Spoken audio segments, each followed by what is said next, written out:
नहीं नहीं नहीं, हो गया, वो हो चुका है। किस पे करूँ, महाराष्ट्र पे कि उस पे? नेक्स्ट 9 न्यूज़ में आपका बहुत बहुत स्वागत है। मैं हूं आपके साथ अबरारुल हक रहमान। दर्शकों, महाराष्ट्र की राजनीति में बीते 1.5-2 वर्षों से राजनीतिक उठापटक देखने को मिल रही है। सरकार बनी, अप्रत्यक्ष रूप से आप कह सकते हैं कि सरकार बनी।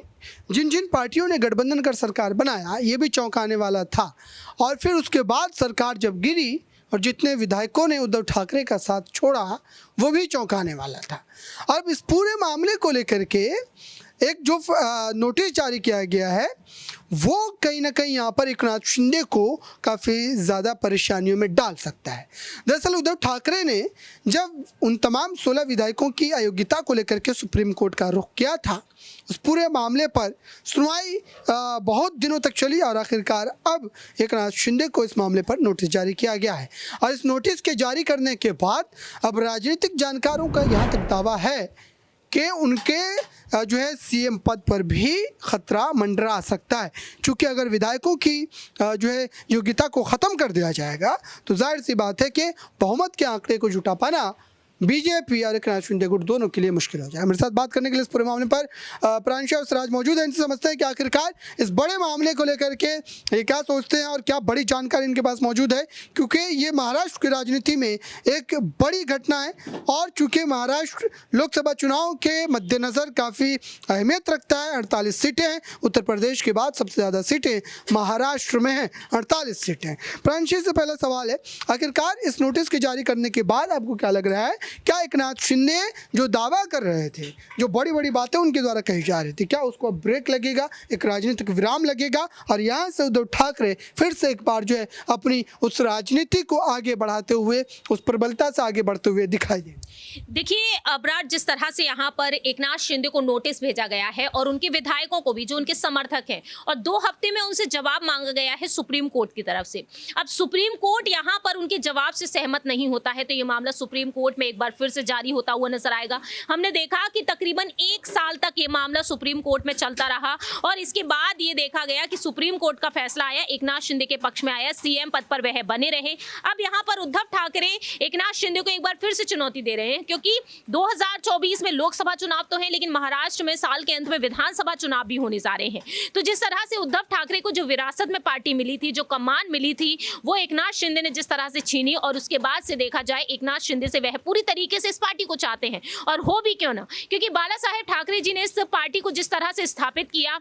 और उनके बेटे होने के नाते उद्धव ठाकरे को ये कमान मिली थी, लेकिन एकनाथ शिंदे बगावत करते हुए नजर आए और खुद को असली शिव सैनिक बता रहे हैं। उनका कहना साफ तौर पर यही रहा है कि बाला साहेब ठाकरे जी की मैं रणनीतियों पर चला हूं, आप नहीं, क्योंकि बाला साहेब ठाकरे जी कांग्रेस के साथ कभी जाना ही नहीं चाहते थे और आप कांग्रेस के साथ रहे तो आप गलत हैं। तो आज देखा जाए एकनाथ शिंदे जो बाला साहेब ठाकरे जी की रणनीतियों को लेकर आगे बढ़ते हुए नजर आए और खुद को वह सही साबित करते हुए नजर आए, और जो यहाँ पर मेजोरिटी देखने को मिली थी विधायकों की, वो शिंदे के पक्ष में नजर आई। और ऐसे में देखा जाए अब यहाँ पर शिंदे के साथ जो है वो बीजेपी है। बीजेपी इस वक्त सत्ता में है और ऐसे में यही देखा गया है कि बीजेपी का हाथ अगर उनके सर पर है तो जाहिर है एकनाथ शिंदे की मुश्किलें नहीं बढ़ेंगी, ये कहा जा रहा है। अब देखते हैं कि सुप्रीम कोर्ट ने 2 हफ्ते में जो जवाब मांगा है तो शिंदे यहाँ पर क्या कुछ जवाब देंगे, ये देखना काफी ज्यादा अहम हो चुका है, क्योंकि राहुल नार्वेकर जो विधानसभा स्पीकर है वह शिंदे के पक्ष में ही फैसला सुनाए थे। अच्छा सिराज, इस पूरे मामले को लेकर के जैसे कि प्रांशु ने कहा कि इस मामले पर कहीं ना कहीं एकनाथ शिंदे की मुश्किलें भी बढ़ सकती है और हो सकता है कि मामला कुछ और भी हो जाए,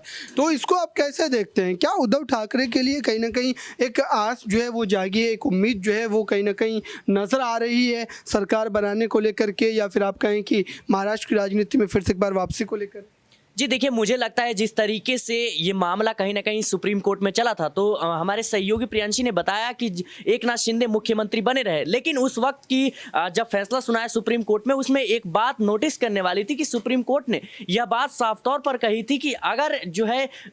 जो उद्धव ठाकरे हैं मुख्यमंत्री पद से इस्तीफा नहीं दिए होते तो शायद वो मुख्यमंत्री पद पर बने रहते, क्योंकि उन्होंने इस्तीफा दे दिया, इसलिए ये कहीं ना कहीं एकनाथ शिंदे के पक्ष में ये फैसला गया। और सुप्रीम कोर्ट ने साफ तौर पर कहा कि भले ही गलत तरीके से जो है सरकार बनाई, विधायकों को जो ले गए एकनाथ शिंदे, लेकिन कहीं ना कहीं ये गलत था और एकनाथ शिंदे मुख्यमंत्री बने रहते अगर वो इस्तीफा ना देते तो मुझे लगता है कि वो टिप्पणी जो है एक राजनीति जो महाराष्ट्र की राजनीति है उसमें एक अहम मोड़ लाती है, क्योंकि एकनाथ शिंदे जो है वो बीजेपी के साथ मिल जाते हैं और शिवसेना के दो फाड़ कर देते हैं, दो भागों में बांट देते हैं, तो मुझे लगता है अभी जो है कोई भी ऐसी संभावनाएं नहीं नजर आती कि जो है उद्धव ठाकरे मुख्यमंत्री बनते हुए देखे जा सकते हैं। अच्छा प्रांशु, इस पूरे मामले पर एक सवाल ये भी है कि आखिरकार भारतीय जनता पार्टी को इसका क्या झटका लगे है, क्योंकि जहाँ तक उद्धव ठाकरे का या फिर एनसीपी के प्रमुख शरद पवार का दावा रहा है कि बीजेपी ही इस पूरे खेल के पीछे थी, बीजेपी ने ही बड़ी टूट करवाई, सत्ता को उन्होंने गिरवाया, तो बीजेपी को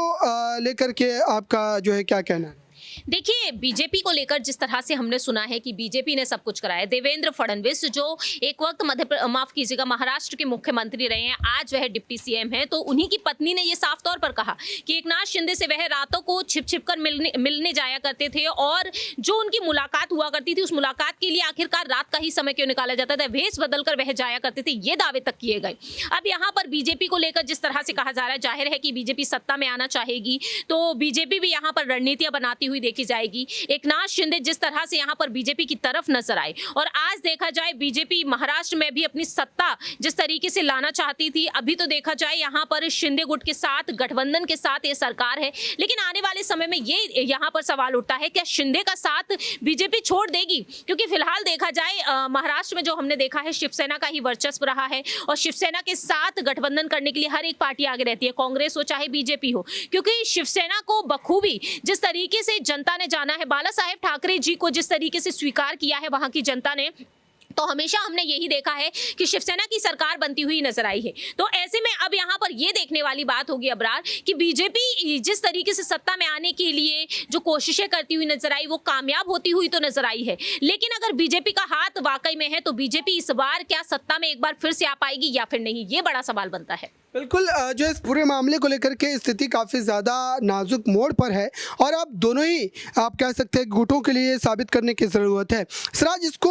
जो है किस तरीके से आप जस्टिफाई करेंगे कि जो विधायक यहाँ पर जो है उद्धव ठाकरे का साथ छोड़ करके चले गए, उन विधायकों को लेकर के जो आदित्य ठाकरे ने उस समय बातें कही थी कि ये खोखे की सरकार है, कई करोड़ रुपए जो है दिए गए हैं, तभी जाकर के विधायकों ने बगावत की है, तो क्या वाकई इस बात को कोर्ट सुनेगा और क्या इस बिना पर कोई जो है बड़ा फैसला यहाँ पर जो है कोर्ट अब देने वाला है, क्योंकि एकनाथ शिंदे को जो है इस मामले पर कहीं ना कहीं नोटिस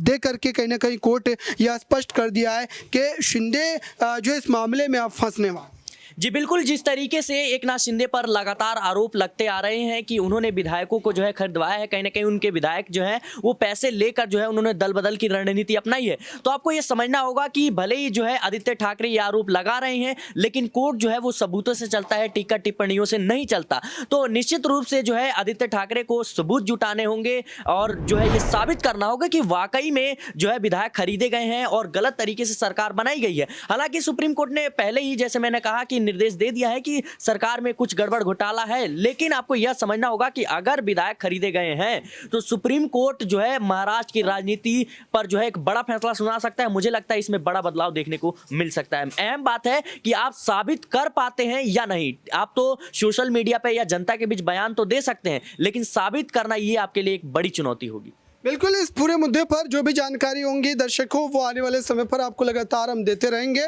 फिलहाल ये एक बड़ा मामला महाराष्ट्र की राजनीति से निकल करके सामने आ रहा है। एकनाथ शिंदे को नोटिस जारी कर दिया गया है। इस खास रिपोर्ट में बस इतना ही। जुड़े रहें बड़ी खबरों के लिए नेक्स्ट 9 न्यूज़ के साथ।